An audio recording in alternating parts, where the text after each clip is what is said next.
كده الريموت اشتغل وبيقلب قنوات اهو. وبكده احنا اتعلمنا طريقة دمج قيم الريموت للرسيفرات الصيني اللي هي معالج عالي. بسم الله الرحمن الرحيم، اهلا بيكم مع فيديو جديد من فيديوهات سوفت وير الرسيفرات الصيني معالج عالي. النهاردة هنتعلم ازاي ندمج قيم ريموت في سوفت ريسيفر. هنروح على المكان اللي احنا شايلين فيه الادوات بتاعتنا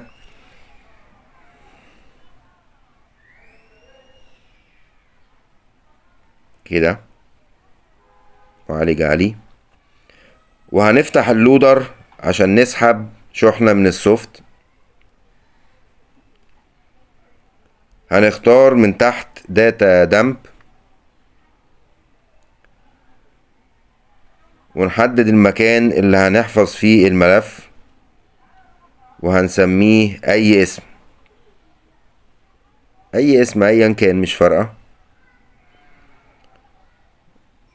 سيف، وبعدين ندوس على نيكست ونطفي ونشغل الريسيفر، وكده هيبدأ يتعرف على بيانات الريسيفر ويبدأ يسحب السوفت. وهنستنى طبعا لحد ما يخلص. كده هو اتعرف على البيانات وبعدين بدأ يسحب السوفت اهو.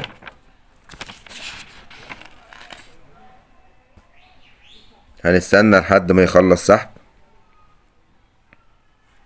الموضوع طبعا مش هياخد وقت معانا، واحنا عارفين ان احنا كده هيبقى معانا نسخة من السوفت وير للريسيفر دوت او للبوردة دي سليمة، وبكده نقدر نعمل مكتبة للسوفتات بتاعتنا بنفسنا.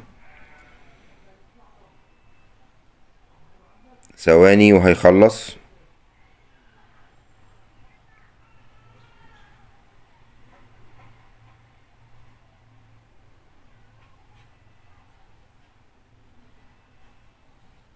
زي ما احنا شايفين كده تمام. هندوس على فينيش وهنروح بقى نجيب برنامج اكت او برنامج ACT. طبعا السوفت بتاعنا معانا اهوت.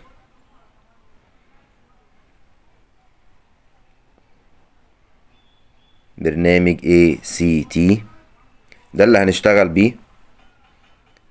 هنفتح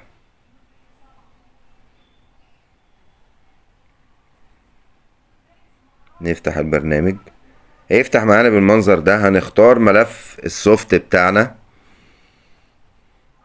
هنشوف احنا شايلينه فين واسمه ايه وهنجيبه، وبعدين هندوس على موافق. هيفتح معانا البرنامج بالشكل ده. في الجانب الشمال دوت هنختار حاجة اسمها كي ماب تحت شوية اهيت. هيتحول معانا للشكل ده. ومن تحت عندنا تالت زرار على الشمال مكتوب عليه لود اي ار، هندوس عليه. وبعدين هنروح نجيب ملف الريموت اللي مطلوب دمجه، وليكن مثلا ريموت بدون صف او ريموت صف واحد، اي حاجة على حسب المتاح عندك وعلى حسب اللي انت عايزه. هنجيب قيم الريموت، هنشوف مثلا اللي احنا عايزينه بصف او بدون صف، اي حاجة. هنحط مثلا بدون صف.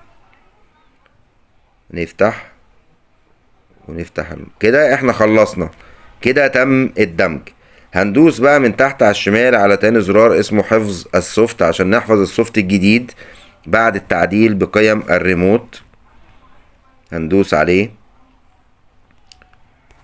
وبعدين هنحدد المكان اللي هنحط فيه السوفت الجديد بتاعنا، وبعدين هنسمي السوفت الجديد اللي تم الدمج عليه بأي اسم، وندوس على سيف عادي زي ما عملنا في الأول.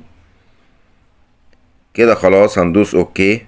واحنا كده مش عايزين البرنامج خلاص ده تاني، هنقفله وهنرجع تاني لللودر بتاعنا. هنفتح اللودر العادي اللي احنا بنحمل بيه السوفتات، هو اللودر العادي بتاع معالج عالي. هنفتح وهنعمل براوز عشان نروح نجيب السوفت اللي احنا عدلنا عليه بقيم الريموت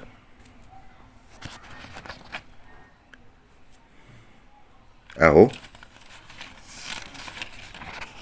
وزي ما احنا على وضع اول هندوس نيكست وهنطفي الريسيفر ونشغله وهيبدأ يحمل، وهنستنى لحد ما يخلص. مش هياخد وقت برضو زي ما احنا متعودين مع بعض.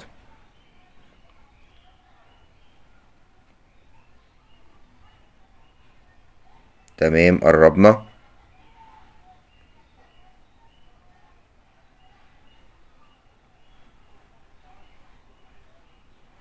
كده خلاص اهوت هانت خلصنا. تمام هندوس على فينيش، وبكده نكون خلصنا دمج الريموت وتحميل السوفت. وهنجرب بقى الريموت اهوت، هنلاقيه بيقلب قنوات، الارقام بتاعتنا بتتقلب معانا عادي اهو.